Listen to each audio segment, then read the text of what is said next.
Welcome back to another episode of our Fireside Chat, something brand new here at Office Hours.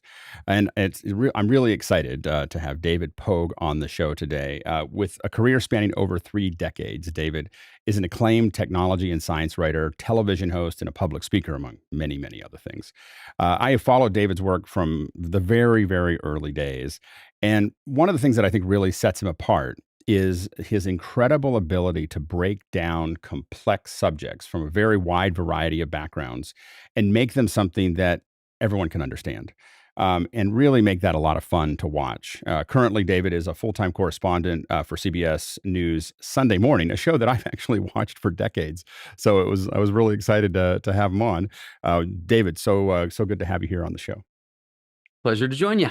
So I always start with the same thing, which is, how did you get started? How did you get into this business?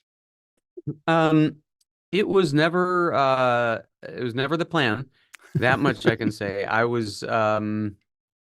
Well, the first thing I was the third of 3 children, and the last by 5 years between my next sibling and me. So I was the kid who got no attention. Let's just say that I got the least parental supervision, and according to the birth order book, that is largely what prompts people to become the class clown and the TV, correspondent, and this, wants to be doing the magic shows. And anyway, that was me the whole way. So I was a magician growing up. I did 400 magic shows, birthday parties, block parties. At what age? When you said you're a musician, I mean, a magician, what age were you doing this? Well, my first paid show, I was 11, but I had started when I was 8 or 9, Amazing. like many little boys.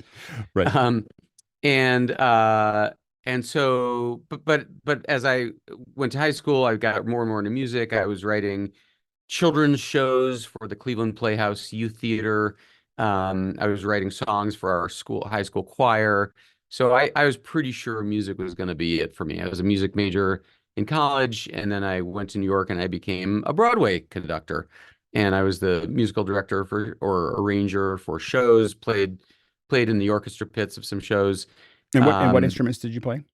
Or do you play? Yeah, piano, banjo, and harmonica. But so piano is the most marketable of those skills. I grew up with my father playing the piano. Not the piano. Really? The banjo. The banjo. Oh, really? I grew up, 5-string? I think it was 5-string, yeah. And he played all the time when I was a kid. I just love it. That's wild. I love the sound. Well, do you still play a lot? Great minds thinking alike. I don't play banjo much anymore. Once a year I'll break it out, but when I was in high school, that I thought was what would make me unique, and it did. so weird is the term we're looking for. So you were working in arranging. How did that turn into tech? So let's see if I can do this in 10 seconds. So I was working for the New York Mac Users Group. This is before the internet. This is how you got software. You go to a user group meeting and swap disks with your friends. And what circa what year is this? Well, I graduated in 1985, so this would be 1986, 1987. So this is swapping disks for a Mac. So these are the Mac, or the first Mac. Yep, it was a Mac user group. The Mac had just come out in 1984. Yep. It was just catching on, and so there was freeware, there was shareware, and games and utilities, and so there was actually a disk librarian we had, whose job it was to duplicate disks, and you give him a blank, and he'd give it back to you full of software. And I was the office manager. I was responsible for managing our correspondence and paying our bills. And we had a newsletter, an 8-paged Xeroxed rag, hilariously called the Mac Street Journal. And I began writing for this thing. And one day this sheet music software was introduced. It's called Finale. It's still out there today. It's sort of the Microsoft word for sheet music. And it was $1,000, and I wanted it more than anything. But I wasn't going to pay $1,000 for a 3.5-inch floppy disk. So our editor of the Mac Street Journal said, well, why don't you just write to the company and tell them that you need a review copy? Yeah. And they'll send it to you for free. I'm like, what? Yeah. It's that easy? And I did, and they did, and I wrote a review of it, and then I did the same thing with Photoshop and Microsoft Word. I mean, it became an ongoing free stuff scam that I did for a year. And then ultimately the same editor said, now that you've got some published material, you could throw yourself on one of the actual paid magazines like Macworld or MacUser and see if they'll hire you to write these reviews. And And back so, then, a lot of us didn't have that much competition. There weren't that many people that were technical that could write. I did my vertical was more 3D, so I was doing 3D artist and 3D design magazine and everything else. Same thing, just a little couple years behind you. yeah, yeah, I think that's right. I've always thought that I came to tech as an outsider. I've never coded really. I took, a semester of Pascal in college, but that was it. I've never built a PC. But I was sort of the normal person Well, coming. do you think that that's part of what makes you so good at breaking things down? Is that you're not coming from the inside out; you're going from the outside in. 100%. That's it. Everything that confuses an ordinary person would confuse me too. And so I'm one of them and not one of the insiders. I've always felt that. Mhm. So anyway, so then I wrote a column for Macworld magazine for 13 years. And then the New York Times had an opening as a tech reviewer. And I took that job, did that for 13 years. And so that's how it got into the software. But I've never really stopped with the music stuff. I still give a lot of talks, and I always conclude by doing some song parodies of the piano.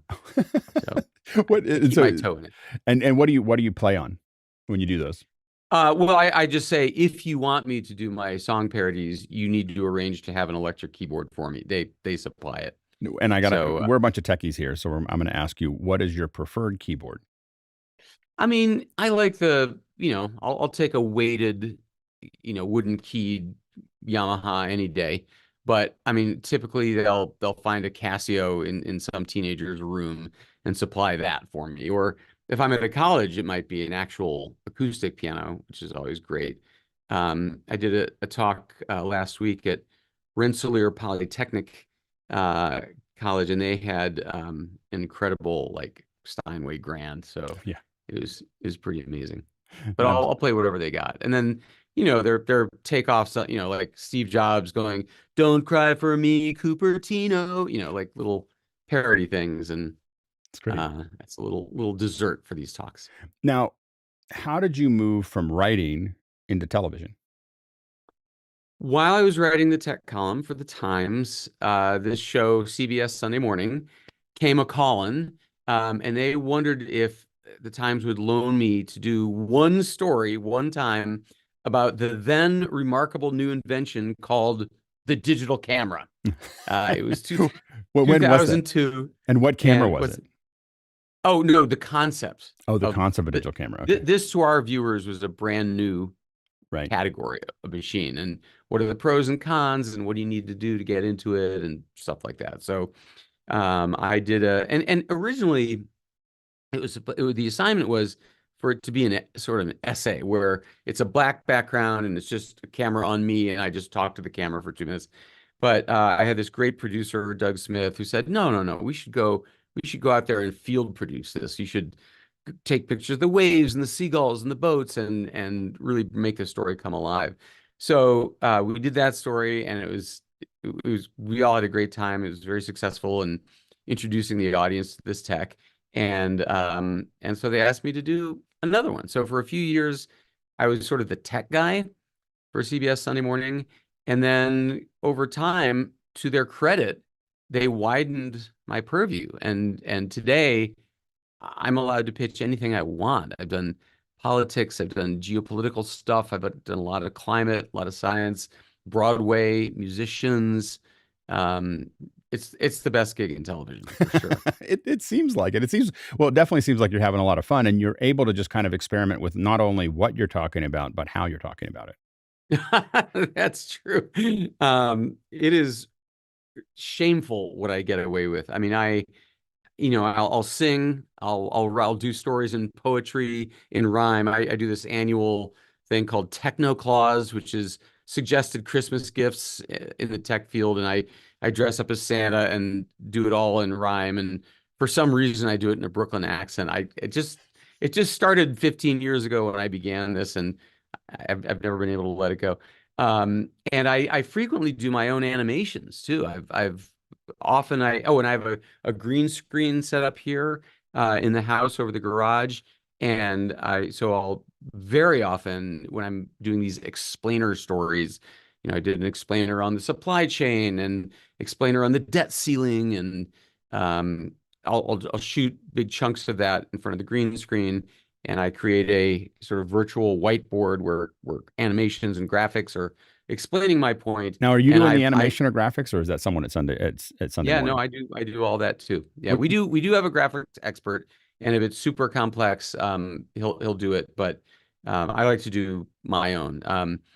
If your viewers watched my story from a couple weeks ago about the NASA Mars helicopter, yeah. you can just go to YouTube and type in Pogue Mars helicopter. You'll find it. You'll see that near the end of the story is an explanation of the fact that this little helicopter, this little junky side project built with off-the-shelf parts to save money, um, didn't have the power to send a signal back to Earth, but it could send a signal over to the rover over there, and it would rebroadcast this signal back to Earth. So after 3 years of flying, to everybody's amazement, this helicopter finally crash landed in January, but it still works. It can still take pictures and measurements. It just can't fly. Right. So I mean, they see no reason it couldn't keep collecting data for 20 more years.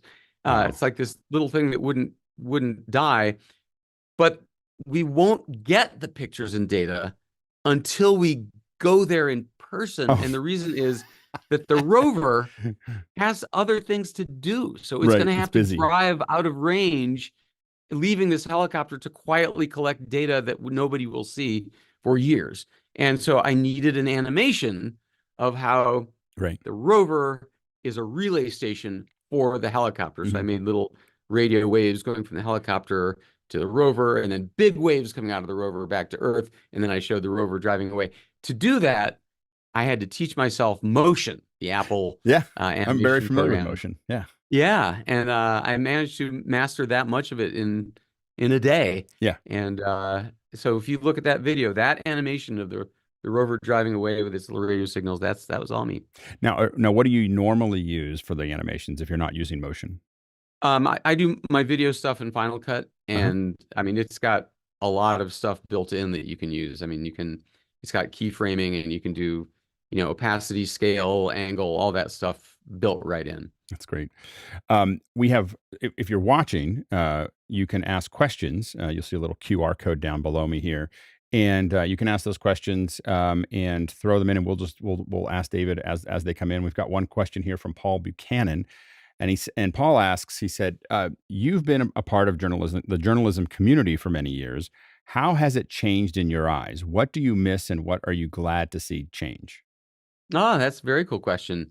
Um, Really, the beautiful thing about the internet is, as predicted, it eliminated the gatekeepers for talent.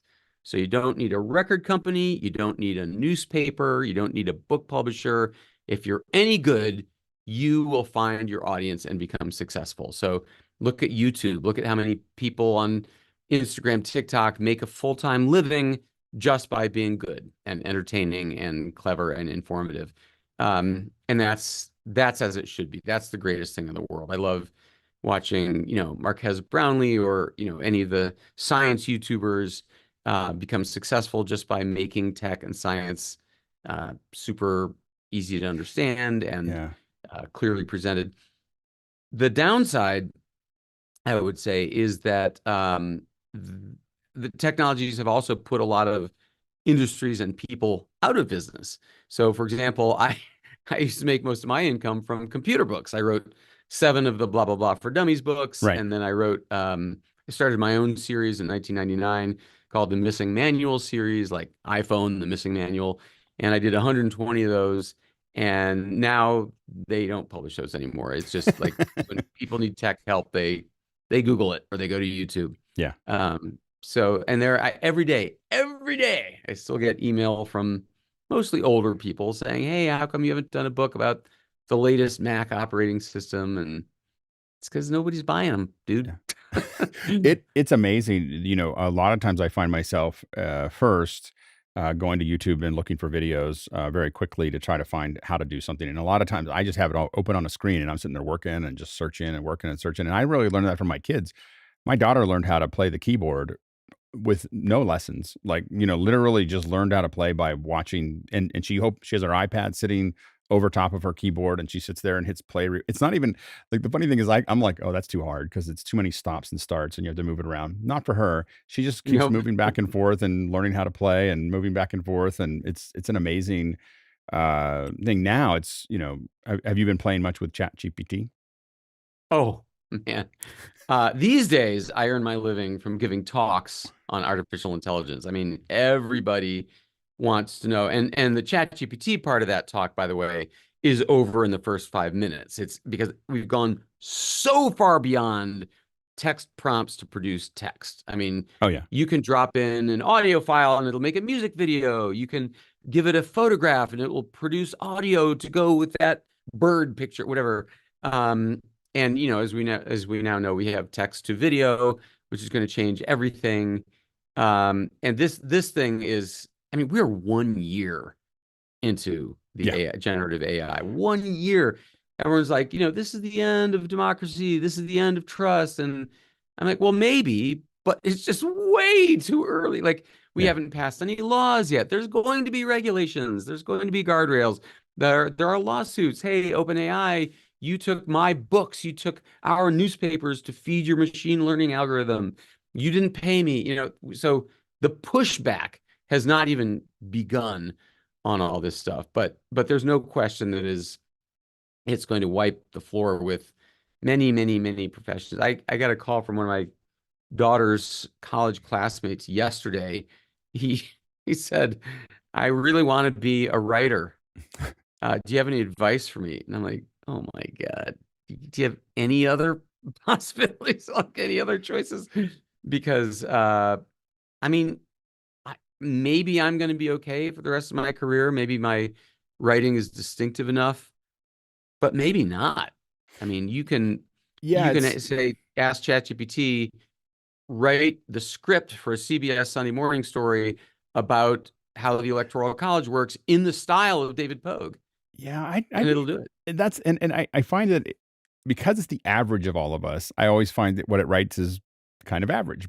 It could get Yeah, better, it's like B with, plus. Yeah. yeah, it's kind of like, like like I'll have it, when I prep for one of these shows, I'll say, well, write me an introduction. And I used like one sentence out of that. It wrote like 3 paragraphs about you. And I was like, well, that'd be really stale. Like, like I wouldn't read Yeah. that, and I'll ask for, but it does let me think about things. And I find that I can't believe that 4.0 is only a week old, like, or a week and a half old. I take a walk about for like an hour and a half a day, and when now I find, I used to listen to stuff, and now I sit there and talk to ChatGPT, like, tell me the difference between a KU and a C band satellite, uplink or whatever, and it'll sit there and give me a bunch of information. Now I don't know if that's all right or correct, but I know, but lets me think about it, right? And I find that to be just fascinating, that days feel like months now because there's a whole bunch of new things that are available. Yeah, absolutely. I haven't gotten the new voice mode for Mhm. ChatGPT 4.0. But of course I have it the old voice mode. And so I just had to do a long drive to pick up my son from college. Um, and it beats, if you're driving in a car by yourself for a long time, it's better than any podcast. It's like a Yeah. funny, interesting uh talking companion who adores you Yeah. and never gets tired, never gets bored. And you can interrupt her, you can, or him. It's it just changes everything. And yeah, I use it all the time. In the beginning, once school systems found out that 50% of students are cheating with ChatGPT, their knee-jerk reaction was to ban it. So the biggest school systems in the country, including New York City and LA, banned ChatGPT. And then about 4 months later, they unbanned it because they realized the command is built into Google Docs. It's built into Microsoft Word. It's absurd to say, okay, kids, you can use this word processor, but not that command. I mean, that's Right. totally nuts. So now what teachers are learning to do is they spend the first week of classes teaching kids Yeah. how to use ChatGPT. And then it produces a draft. And the kid's job is to check for errors, make it their own, change the voice, edit it. So kids are really going to become more editors than writers. And this freaks a lot of people out. It's a big, big change. But I can remember when calculators came along in 1976 and the same reactions Yeah. among teachers and school boards, like kids won't know how to do long division anymore, and now we're like, yeah, and like, so what? Yeah, So exactly. it'll be like that. Kids Like are going to in eventually learn. my day, we had to write every word ourselves. Yeah, Yes. well, Well, and I took this is a little color correction thing that I have here. This is like it's just colors. We use this to sync up our cameras and so on and so forth. mhm. And the funny thing is, I just took a picture of this and I said, "What is this?" And it said, "Oh, that's a color correction from Color Right or X Right," and it listed all the things that it's used for, and it said, "By the way, that's a 2019 version." Like I was just like, "What?" So and the thing that I notice about how people respond to AI is where they view themselves in the food chain, not where they are in the food chain, but where they view themselves. When you have someone who's a creative who can never get done what in their head, they're excited about AI. Because there's all these little things that they have to deal with to tell their story that it just takes all that away. When they feel like they're part of that machine that gets all of that done, then they're very upset. So, Right. but Right. it does give us the option, right, to be the director. Like that's what it's allowing us to do, be a film director. That film director is not editing and not cutting and not shooting. They're just saying what they want, right? Right.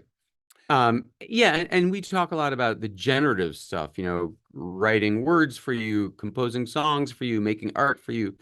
But this explosion in AI, I mean, people have been trying to get to AI for 50 years, and this stuff that started a year ago is just really like landing hard.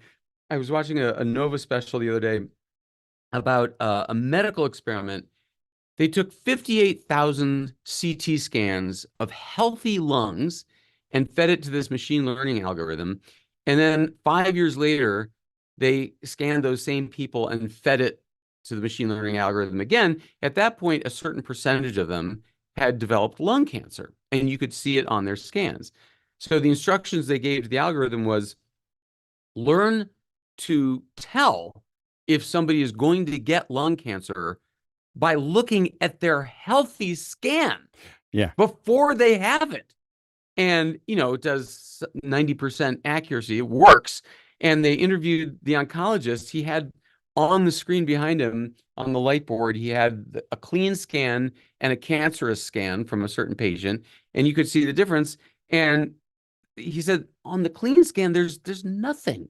There's nothing I'm trained to see. There's no precancerous areas. There's nothing there. It is a healthy scan. And so the correspondent says, well, so what is it looking at to know that this person was going to get lung cancer? And he goes, I don't know. Yeah. It's machine learning. We don't know what's in the black box. And in a way, we don't really care.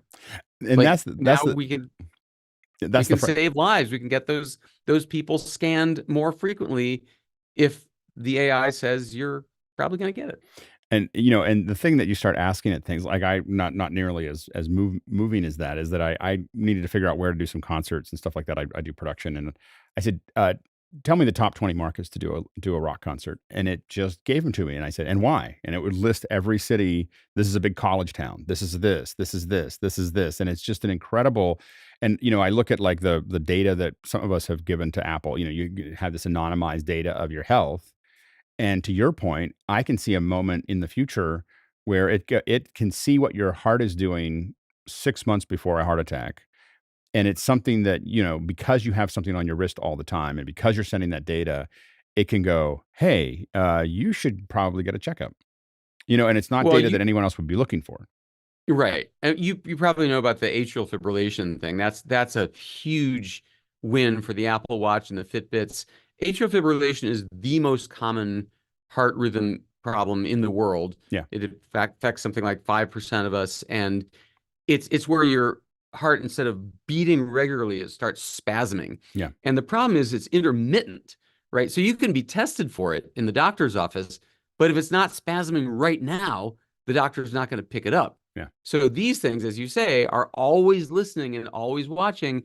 And today, right now, it will say, we detected something fishy with your heart rhythm. Go see a doctor. And And it's because it's always watching. It has saved hundreds of lives. I got to interview the woman at Apple who oversees this program, and I said, I've seen these videos where somebody says, "Look, I'm 35. I'm not at right. risk for heart failure yet, but I was playing tennis. My Apple Watch started going nuts, and I went and saw my doctor, and sure enough, this thing could have killed me." What happens if you don't get treated is it can create a blood clot that eventually lodges in your brain and causes a stroke. 35% of AFib people get that, and that's really bad. So, but my thing is, atrial fibrillation is just the tip of the tip of the tip of this iceberg. These watches are measuring your sleep, your weight, where you are, so it knows the pollen count, the pollution index, the heat, knows how much exercise you get. It knows obviously your skin temperature, your blood oxygen level, your heart rate. Imagine if it started putting all this together in a personalized way and it starts saying, I noticed that when you have 2 glasses of wine at dinner, you don't sleep as well that night. Or when you go to Cincinnati, where your parents live, your stress levels go up. Like there's Yeah. no reason it couldn't start integrating all this data.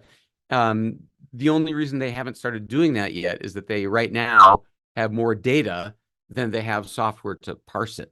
But I mean, with AI, we will get there, and these things will be these incredible And, and personalized diagnosticians. and AI will be able to write it itself. Yesterday I saw something that someone tweet something out, and I was like, I have to try this. Which is that I went to AI and I said, give me a full specification for the Tetris game, and it just wrote it wrote 9 pages of this is what the I Tetris saw game is, that. Yeah. and then I said, write it, like write me a for the web, and then it wrote it, and then and I put it on. I opened up. It said copy this, and it even gives you instructions. It says, copy this into a file that you call index, copy this into a file that you call tetris.js, copy this into the, and it, and I played it and it worked. I mean, it's not, it's not finished, but it works. I can sit there and play it. And then I said, take the original specification and write it in Swift. And it just write it out. And it says, now this, open up Xcode. You're going to create this. And it gives you a step-by-step of how to use Xcode and how to insert all of these things into it. I haven't got it onto my phone yet, but but I was and for me, I have all these ideas of things that I want, and it's really exciting that you can just simply start asking for what you want and you get it. Yeah. Oh, it's incredible with software. I mean, if you're a coder, you can paste in something that's not working and say, "Where's the bug?" Yeah. And it'll just tell you. Yeah. I mean, it's just saves hours and hours and hours. When you're an advanced coder, the hard part is when you don't know. Like I asked it something about something and it said, well, and I said, does this one actually have that problem? And it said, oh, no. These other two have this problem. Once I corrected it, because I already knew the answer. So the real danger is for someone who's advanced that knows what they're looking at, it's easy to, it's helpful. For someone who doesn't know, it kind of can take you down a path. Right. Yeah. The big question is what happens to 20% of incoming freshmen who intend to major in computer science? Are there going to be too many basic coders out there that we really don't need anymore? Well, and the question is that at some point, though, you do need those. I mean, we think we need those advanced programmers somewhere in the future to make those decisions, or you get to a point where you can't do it at all. Like it'll, and that's and then you're really dependent on the machines, to do the thing. Where do you see the real dangers in AI? Like we've talked about how great it is. It is great, but I always think of Harry Potter. The last person who had this wand did terrible things, did great things, terrible things, Yeah. but great. I mean, some of them are obvious. It's the loss of jobs. Mhm, Um, it's not that we won't have enough jobs for people. We're not talking about mass unemployment of the population lying drunk on the couch watching Netflix all day. It's the jobs will shift, but I mean, we also don't dig ditches by hand. We don't do bookkeeping in books. We don't typeset with typeset machines. We don't have horses and buggies, but each of those technological revolutions was one at a time, one industry at a time. We've never really had one that's going to nail every profession simultaneously. So that's going to be a rough landing for a lot of industries. That's number one. Number two is the skills that we now have, the skills of writing, composing music, and making art. Are we going to lose that now that not nearly as people are going to be creating by hand? And what about the pleasure of making art or making music or writing? Is something lost by the fact that we'll just ask ChatGPT to make them for us instead of doing them by hand? And then you get into the problems of, what they call hallucinations, which is when it just makes crap up. I mean, ChatGPT will always give you an answer, whether it's true or not, and it's fully authoritative yeah, and well written. Um, and then we have, hate, misogyny, porn. Um, the big companies, Apple, Google, Microsoft, Facebook, OpenAI, they all restrict the inputs and the outputs so that they won't put that stuff out there.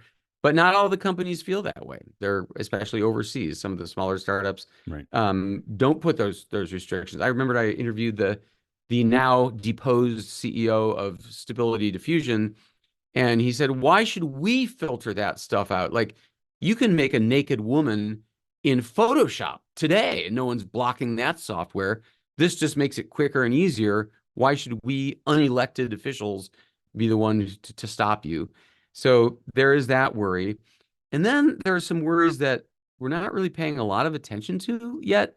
Like, increasingly, well, you know that the data they feed these algorithms to create ChatGPT and DALL-E comes from the internet, right, right? It makes art because we fed it 650 million labeled images, right? This is a banana.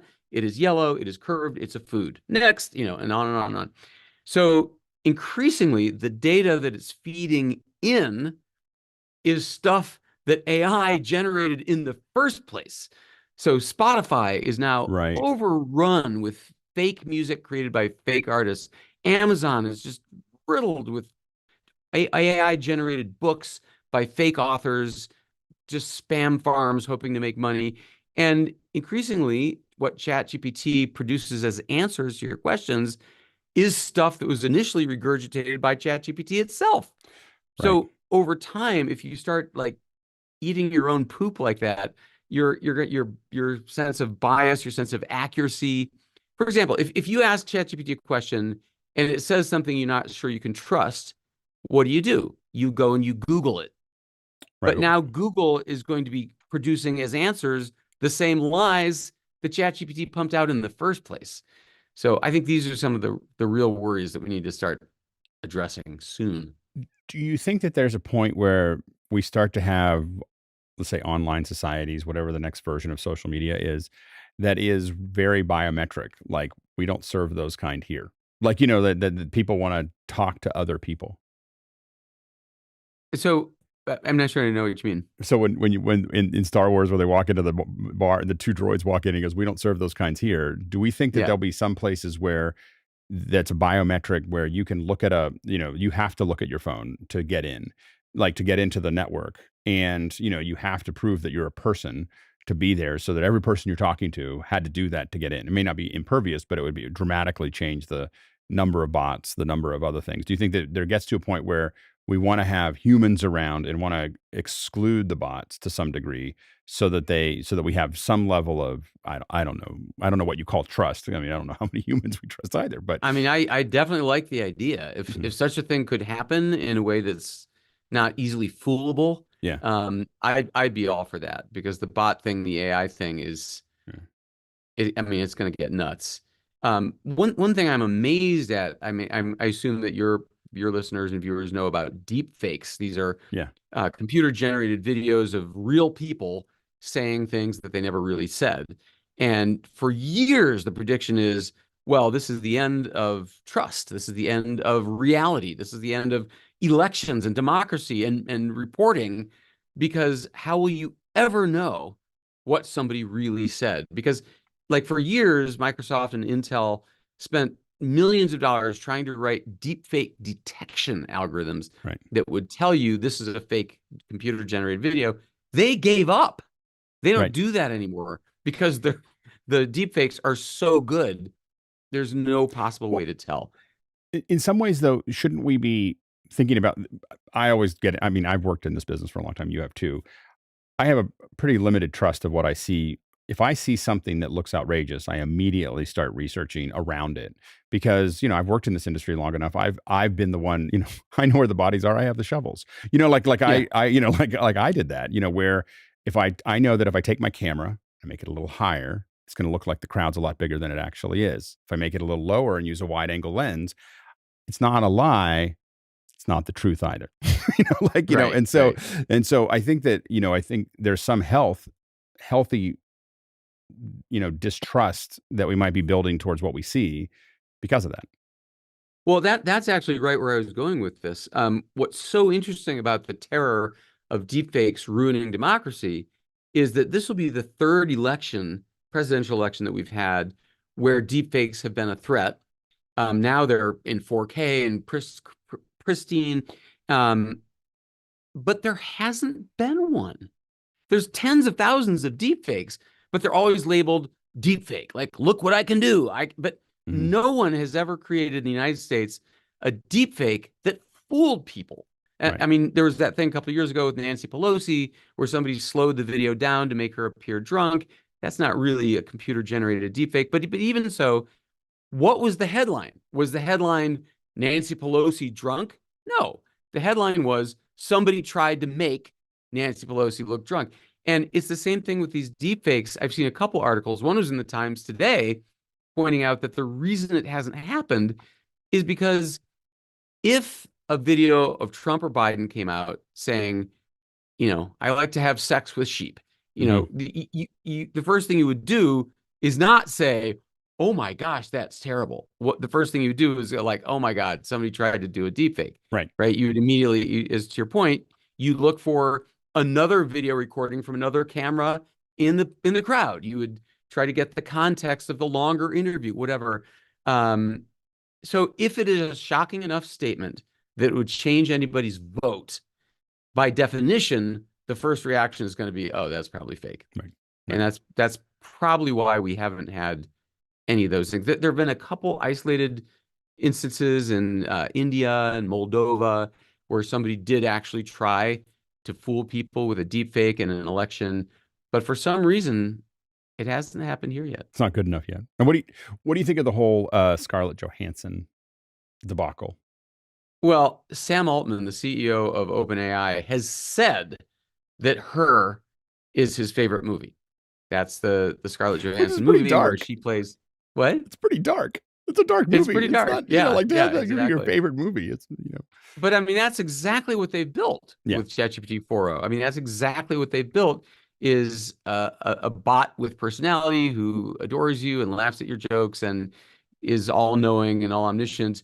And the one in their demos sounds a lot like Scarlett Johansson. Twice they approached Scarlett Johansson last year and said, "Can we use your voice for our ChatGPT 4.0?" And twice she said no. Now they So what did they say do? that They got someone who sounds just like her. they say the news that in the last day or two, the news has been that they say the director said we actually made that voice before it was when they were making that voice with an actress that they really wanted to have Scarlett Johansson. So they had booked an actor, not that sounded like Scarlett Johansson, just that's how she talks, and she says, all of my friends don't, no one's ever said I sound like Scarlett Johansson, and this is the way I sound. But them doing that and directing it had Sam Altman go, oh, what I really want is Scarlett Johansson. So it pre-existed this, which makes the whole thing way more complicated. Yeah, So if you believe that. if you believe it, right? Exactly. We don't know. We don't know. Yeah. If you have questions, go ahead and throw those in. Another question here from Robert Soji, and Robert asks, "Is there a YouTube tech channel that David follows that we may not know about?" Huh. I watch what YouTube serves up for me.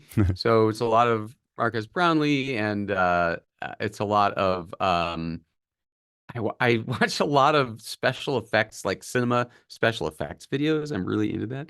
Um, and I watch all the, 1 minute science, and a lot of the little science videos I find really useful. But I would say mostly no, mostly I just search for what I need right now.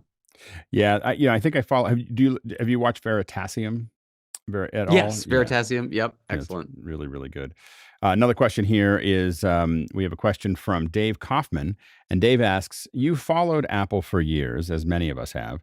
Do you think the Crush commercial is a turning point in Apple's understanding of their pro creative market?" Ha.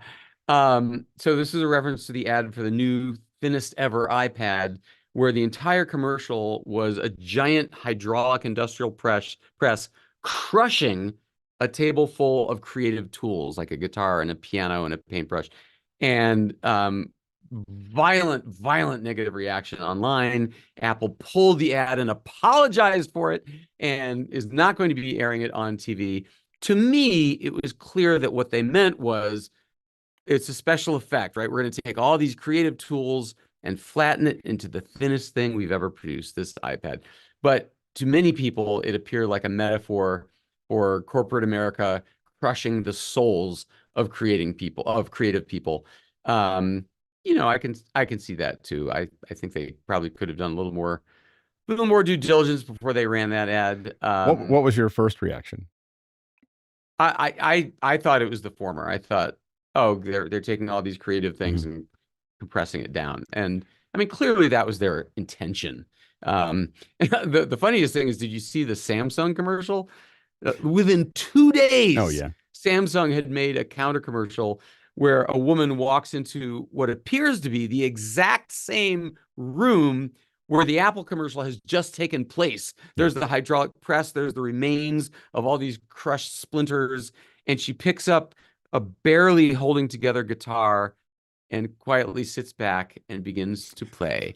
And I forgot what the caption was, but it was like, Samsung, we don't crush art, or something like that. And it was brilliant and mean. I did see that, and all I could think of is those flame artists made a lot of money. Like I think as a production person, I just go, "Wow, someone made that cost a lot of money to do that in 2 days." Like to do that in 2 days, like it's really expensive. But Um, but your viewer has a good point. There have been some real misfires with Apple advertising recently, and I sort of went down the rabbit hole when I read this article in the Times about it. Like there was one recently where Mother Nature visits that Apple. was in their keynote, right? Yeah, that's right. That's right. Played by Olivia. Olivia, yeah, Yeah. yep. And that also really rubbed people the wrong way. It looked Well, smug. It was filled with bizarre lines like, our goal is to pull all the carbon out of the atmosphere. Like, well, you mean kill every living thing on Earth? yeah. Um, Well, and so the hard part with the keynote though is that they have this long keynote about a phone, and all we're waiting for is the camera. Like we're just like yeah, everyone just patiently waiting to see like what's new with the camera, because yeah, that's how everyone makes a decision about their phone. Like you can do whatever you want with the phone, as long as the camera's better than it was last year. yeah. You know, That's right. yes. And it's pretty damn good these days. Wow, those cameras are good. I do you have a Vision Pro? I have a review unit Yeah. here. Yeah. I the newest thing that I just did was a company called Stream Voodoo makes this little app that you can stream stereo, so you can stream from those stereo cameras to the Vision Pro, like so you can watch it on the other side. I'll send you something to look That's at. pretty cool. But the it is. I felt like that they jumped from 14 to 15. They jumped like 3 years in 1 year. Like it's just a different, like I look at my 14, I kept it, I always keep the last version for a little while. Like, am I going to need this or something? It's so far behind the 15. I don't know if that's been your experience, but it was just, a big jump. It just gets incredible. Do people listen to your podcast as well as watch this Most, live? most listen. Most just listen. All right, so this won't mean anything to anyone, but I went downstairs to get a snack yesterday, and there was a full moon. We just moved. We downsized. My wife and I were now empty nesters, Yeah. and I mean the listeners won't be able to Oh yeah. see this, but that's moonlight on the floor through the window, taken with no flash. And I mean that I could publish that. I just And they took it tell with you, my phone. they told you, to go out to shoot the aurora borealis, everywhere because we almost died. Yeah. And so and they said you may not be able to see it, but your phone will be able to see it. And and I didn't see anything in the sky, but I pointed down and it was just moonlight, as you said, taking a picture of my street. And the biggest problem was the overexposure of the lights. That Like, was the problem. That was my problem too. It was brighter than it was to my eye. I oh, had to do the long press dial down the exposure thing. yeah, it's incredible. Paul Buchanan asks, he said, you cover a lot of subject matters, technology, science, climate change, language, etc. Looking to the future, what are you the most excited about and what worries you the most? AI. Yeah, Next question.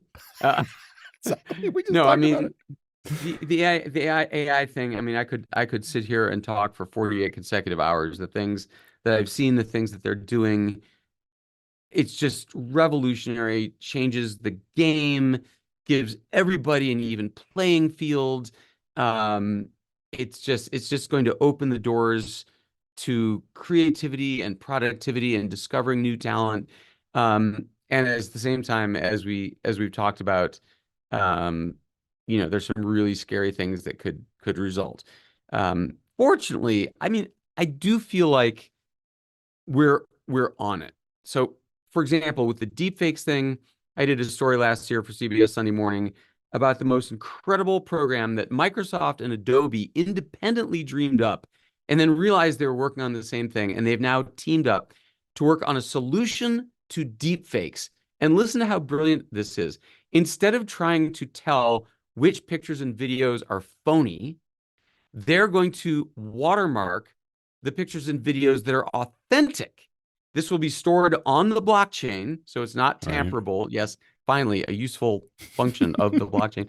Um, and to make this work, of course, they have to embed this metadata in the picture and video from the moment it's captured, Right. meaning they have to get the phone companies, Qualcomm, Nikon, Canon, Sony, the camera companies, the social media companies, Facebook, Twitter, the news outlets, Wall Street Journal, New York Times, BBC, and the editing programs, Photoshop, and so on. They have to get all those people on board to preserve this metadata.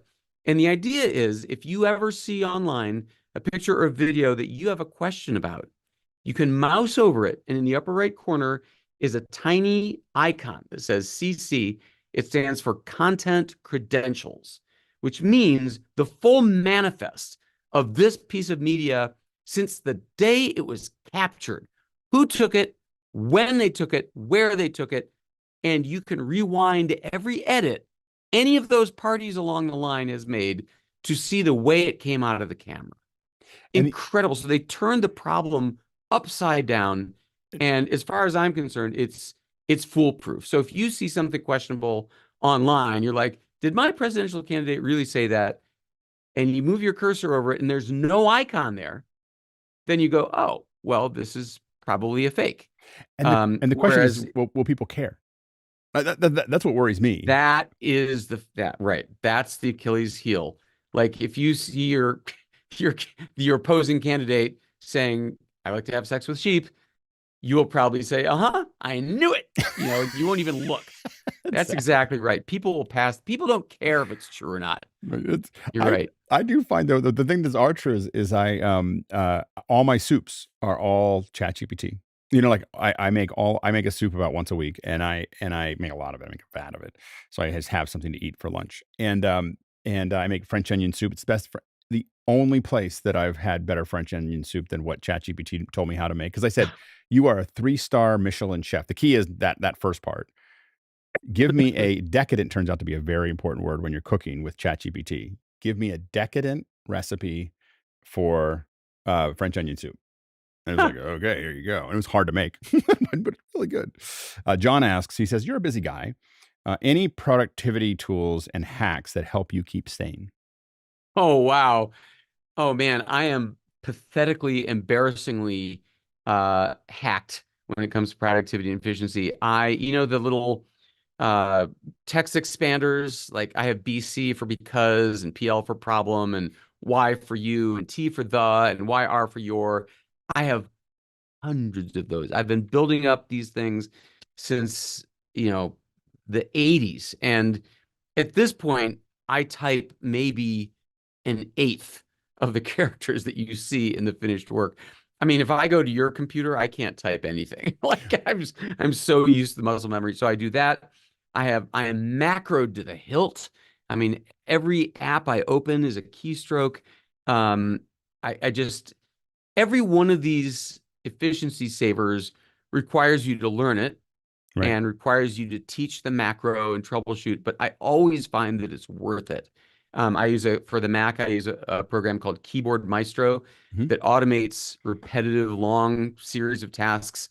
And I've got many, many, many of those. When I do an interview for CBS Sunday Morning, they typically hand it off to a transcription service, still humans most of the time, luckily, because AI transcription still makes a lot of mistakes, but it doesn't come back in a format that I like. I like it in sort of a screenplay format. So I have this Microsoft Word macro that searches and replaces and does the colons and puts returns and the time code and parentheses and all this stuff. So yeah, I'm sort of a fanatic about macros, typing expanders, and efficiency hacks. That's great. Next question is from Paul Buchan. And Paul asks, being that CBS Sunday Morning is a weekly show, how frequently are you contributing? And how long does it take for you to produce an average segment? I'm on the show about probably 30, 32 times a year.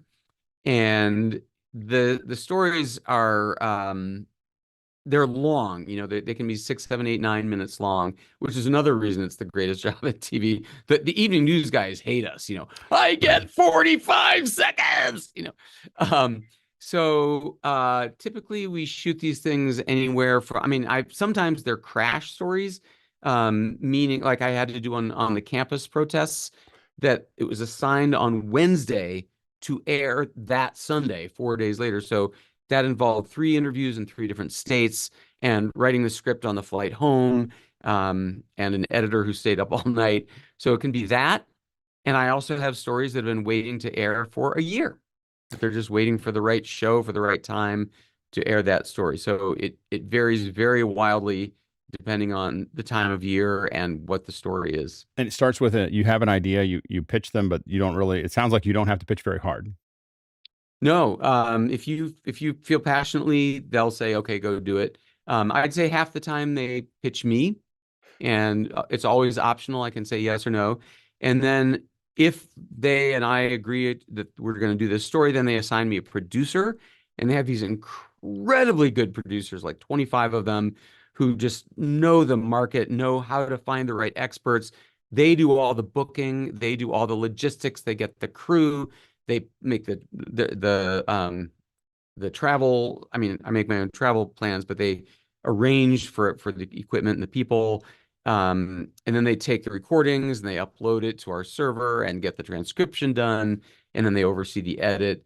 So, and the editors, oh man, if Yeah. you had any idea how often they turned dross into gold. I That's mean, their they job. can they're the best in the world. So yeah, so that's the process. It's the big bosses assign the stories. Then I conduct the interviews. Then I write the script. Then an editor edits it. Then I give feedback, and then it airs. Oh, and all the narration, by the way, and all the remote interviews I do, you're looking at it. It's in this room, which now has acoustical panels for reducing the echo, and this is the mic, and Yeah, so if you see me do interviews in this room many times, I pick that stuff there because on TV with a blurry background, it looks vaguely science and tech and interesting. And one of my Emmys is there in the corner just to Yeah, get the eye just of a little people who are flex. looking for it. Yeah, absolutely. But yeah, this is where it happens. Uh, Another question from Dave Kaufman. He says, "What's in your tech graveyard? Cool devices that might not even work anymore, but you can't get rid of." I'm pretty good about getting rid of things as soon as I replace them, only because the value is plummeting all the time. Yeah. So if I upgrade my iPhone, I want to sell the old one right away, or the laptop or whatever it is. I do have a couple things that are still sitting around. I have an original Palm Pilot still sitting here. The one of the best-selling books I ever did was called Palm Pilot: The Ultimate Guide, and it sold something like 100,000 copies a year. Everyone joked, why would you write a book that's 16 times bigger in volume than the device it describes? It's great. So, but yeah, most stuff I try to clear out as quickly as I can.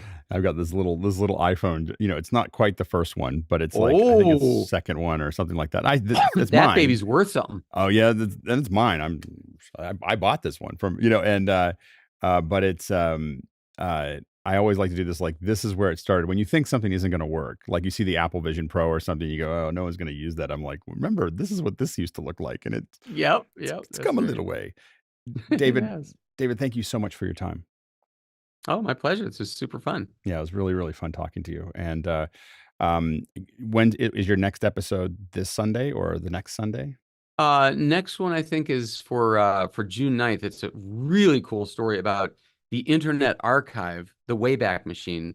This Ah, one guy who's attempting to, and has been attempting since 1996, to make a backup of the internet I've been there. because You everything changes, everything goes away. did you go there for the Oh, I did. Yeah, Yep. yeah. It's that old. It's like a really old, big. It's like this giant. Was it a library before? I don't remember. No, it No, was was a it? Church of Oh, Scientology that's from right. 1923. That's right. I've That's right. It been. looks like it has big pillars out front. It looks like a temple of knowledge, Yeah, exactly. And it's got like, and then the servers are just there, backing everything up and putting it all blinking together. away right there in the pews. Yeah. Yeah, no, absolutely. Thanks again, All right. My pleasure. and thanks to everyone watching, and thanks for all the questions, and thanks to Laura for helping manage those questions because there's no way I can do it by myself. And we will be back in the near future. Dave Wiskus is going to be coming on from Nebula, and we'll be interviewing him in just a few weeks. All right, thanks so much.